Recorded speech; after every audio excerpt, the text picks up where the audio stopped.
During the rehearsal of the play, few of my friends got intrigued by the beauty of Awadh and wanted to know more about our beautiful city. So they went back home and did a bit of research work.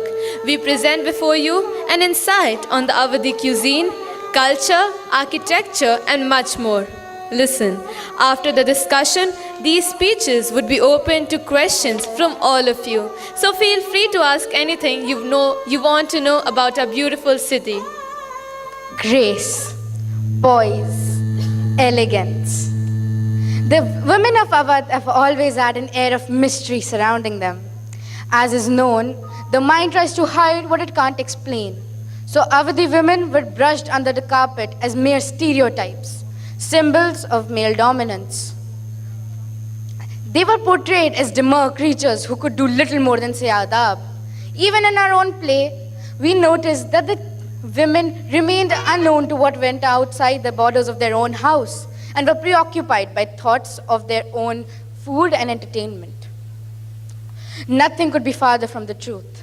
Awadhi women have been fierce feminists with an unquenchable fire within them to achieve what has always been difficult.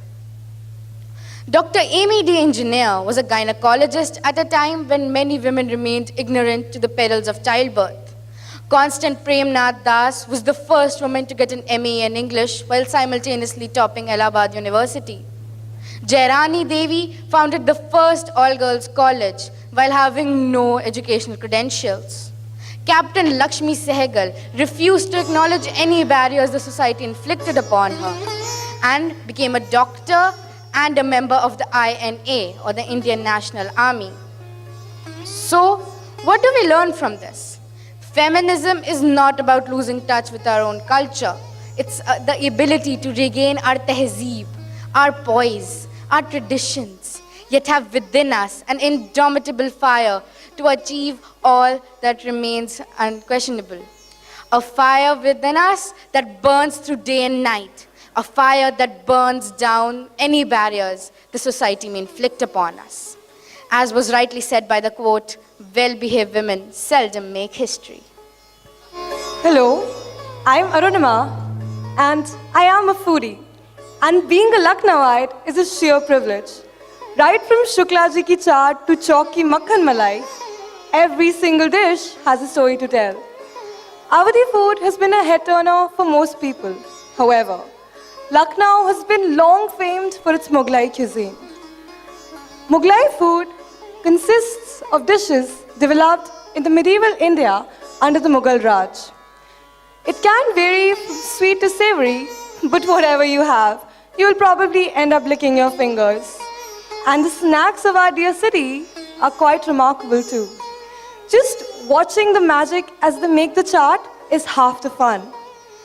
The famous basket chaat is still loved, and something even more interesting is that it's the same man making the chaat every day, probably 100 of them, for the past 40 years.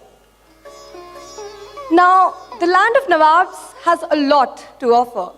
Wander in a city for a day or two, and you never know which narrow alley takes you to a food heaven. And mark my word, you'll long for these flavors for long after you leave.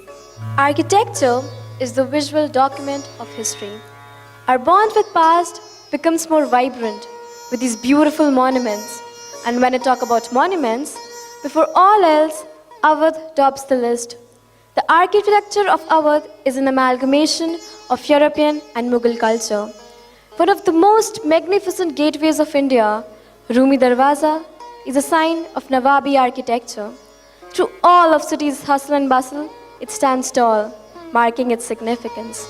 As the sun dips below the horizon, it looks like a celestial fireball because of the red bricks it was made from. In contrast, Presidency, sign of European architecture, blends the chaos with calm, fusing together the speed of the present with the painstaking details of the past. And not just these tourist attractions, the streets of Lucknow are also very stunning. Beautifully crafted and elaborately carved artwork is something to be found in Havelis. A wooden gate which opens up to a large courtyard with all the rooms on one side will surely take you to a different era. It's magical, that the world is divided into 2 hemispheres, 7 continents, and 193 countries. Yet we share so much. Evolving from Europe, colonial-styled homes can also be spotted in the streets of Lucknow. The rectangular facade with the steep pointed roof and central entry with lined windows can tell how much the architects loved perfection. Thank you. Good evening and Jai Jagat. My name is Astha and I'm here to talk to you about the recreational activities in Lucknow. Lucknow, the city of delight, the city of Nawabs, and the city of recreation. Some things stay, though most of them don't.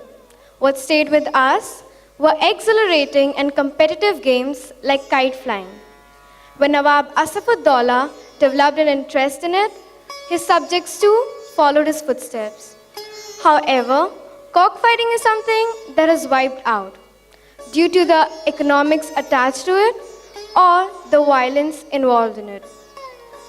Whereas Dastan Goi, an art of storytelling in Urdu, is still loved and is told in various fields like love, war, and beauty.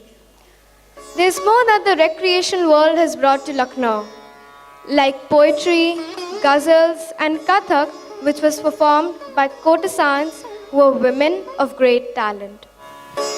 Adab. Today, Aisara Naiti will tell you about Lucknow through my perspective. Plato once said, "A city is what it is because its people are what they are." The Ganga Jamni Tehzeeb is a very important part of Lucknow's culture. Unity is an essential component of every culture, especially in diversity, which makes it unique. Lucknow is multicultural, making it the perfect example of this culture. It is a cultural mix of different religions like Hindus, Muslims, Sikhs, Buddhists, Christians, and Baha'is, and different communities like Bengalis, Kashmiris, Punjabis, and many more. My experiences alone can prove that Lucknow is secular.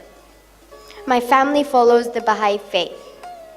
Every year, for every celebration, our friends, many of which are non-Baha'is, join us and celebrate with us. During these years, I have learned that unity in diversity is a way of life. Yet, the identity of Lucknow remains unique. Another quality that Lucknowites have, which is rather a tradition, is the concept of respect. They have a cultivated tehzeeb and have learned the art of sophistication. Here, everyone respects one another regardless of their class or community. Wherever you go, whether it's the cities or the villages, you hear people use aap instead of tum and bethiye and chaliye instead of betho or chalo, something that isn't common in other parts of India.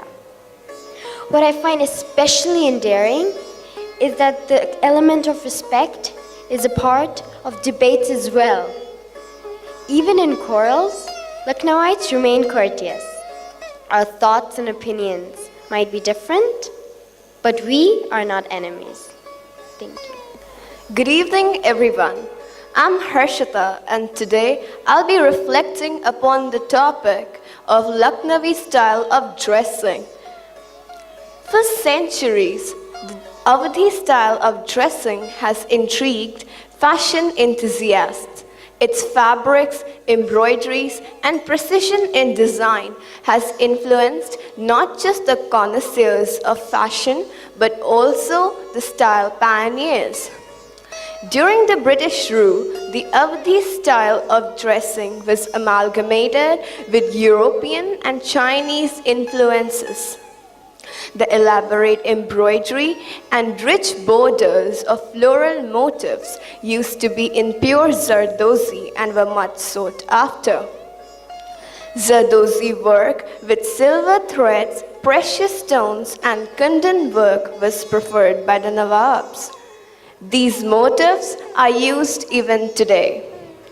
The era of the Nawabs, who were predominant during 1722 to 1856, particularly influenced the evolution of fashion. The aristocracy of Lucknow, which gained immense wealth with feudal system, spent extravagantly on their dresses. The cotton used in the quilts of Awadh royalty was swirled in huge copper urns in which the perfume was made. Apart from this, we also have the immensely popular chicken curry of Lucknow. It is a unique craft involving delicate and artistic hand embroidery on a variety of textile fabrics like muslin, silk, and cotton. Though it originated as a court craft, today it is a widely practiced tradition and an important commercial activity. Any tourist visiting Lucknow makes it a point to drop by lanes of chalk and splurge on a delicately embroidered chicken curry item. At the end of the day, the city continues to shine as home to one of the most celebrated eras of this country.